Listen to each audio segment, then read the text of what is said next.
নমস্কাৰ জয়া অসম মই Shankar Bogibir Assam police second cut off list হাইকোৰ্টত কি হল আজি দিনটোৰ ভিতৰত সেই কথাটোৰ ওপৰত মই আজি আপোনালোকৰ আগত আহিবলৈ মই জনাবলৈ মই ৰাতিপুৱা মৰ্নিঙতে এই ভিডিঅ'টো বনাই দিম বুলি ভাবিছিলোঁ যে মৰ্নিঙতে কিন্তু সেইটো কিন্তু মৰ্নিঙতে বনাইখিনি মই জনাই দিম বুলি ভাবিছিলোঁ কিন্তু জনাব নোৱাৰিলোঁ কি বিশেষ কিবা এটা অসুবিধা হ'ল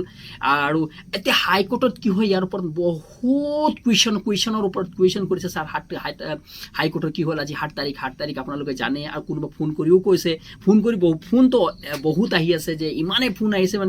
মানে ক'বই নোৱাৰোঁ এতিয়া কথাটো হৈছে হাইকোৰ্টৰ কথাটো কি হ'ল এতিয়া মই আপোনালোকক জনাই দিম এতিয়া পুৰা ক্লিয়াৰলি কথাটো জনাই দিম সব আপোনালোকে আজি ৰাতি 1:55 ইণ্ডিয়ান আৰ্মি টুইটাৰ হেণ্ডেলৰ পৰা এটা এইটো আহিছিলে আপোনালোকে মানে টুইট কৰিছিলে আপুনি গম পাইছে মানে আপোনালোকে গম পাইছে যে অপাৰেশ্যন সিন্দুৰ বুলি কিনি অপাৰেশ্যন সিন্দুৰ য'ত আমি পাকিস্তানত 9টা জেগাত কি কৈছে ভাৰত আতংকবাদী ঠিক মানে আতংকবাদী থকা জেগাবিলাকৰ সেইবিলাকত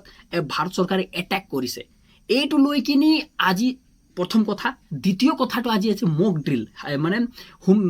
হোম মিনিষ্টাৰ গৃহ মন্ত্ৰালয়ে আজি কি কৈছিলে মক ড্ৰিল আপোনালোকে সবেই গম পাইছে মক ড্ৰিলৰ কথাটো সেই মক ড্ৰিল কৰাব সেইকাৰণে আজি সম্পূৰ্ণৰূপে হাইকোৰ্টটো কি কৰা হয় বন্ধ ৰখা হৈ গ'ল কথাটো বুজি পাইছেনে এতিয়া মনত আপোনালোকৰ প্ৰশ্ন হ'ব না এই কথাটো আপুনি দিনতে ৰাতিপুৱাই জনাই দিব সেইখিনি মই ৰাতিপুৱাই জনাই দিম বুলি ভাবিছিলোঁ কিন্তু জনাবলৈ নোৱাৰিলোঁ মই আপোনালোকক সেইটো কাৰণে চৰি বুলি কৈছোঁ এতিয়া কথাটো হৈ গ'ল সেইকাৰণে কোনোবা কৈছে ইলেকশ্যন আছে ইলেকশ্যনৰ কাৰণে নহয় ইলেকশ্যনটো উজনি নামনিতে চলে সেইটো কাৰণে এইটো একো এফেক্ট নাই উজনি ইলেকশ্যনৰ কোনো এফেক্ট নাই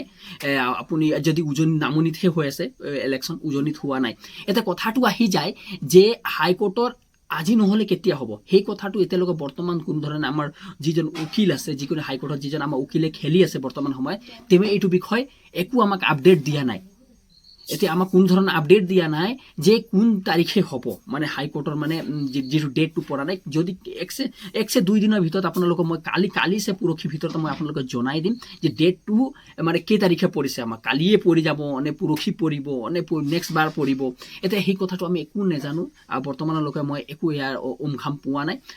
মানে মই পালে লগে লগে আপোনালোকৰ আপডেট দি দিম তেতিয়ালৈকে ধন্যবাদ যদি ভিডিঅ'টো ভাল লাগিল অন্য গ্ৰুপত শ্বেয়াৰ কৰা এই আপডেটটো বাকী গ্ৰুপলৈ শ্বেয়াৰ কৰি দিয়ে যাতে কোনো বহুতে নাজানে বহুত মনত প্ৰশ্ন সুধি আছে যে কি হৈছে এইটো গম পাই যায় তেতিয়ালৈ ধন্যবাদ জয় অসম।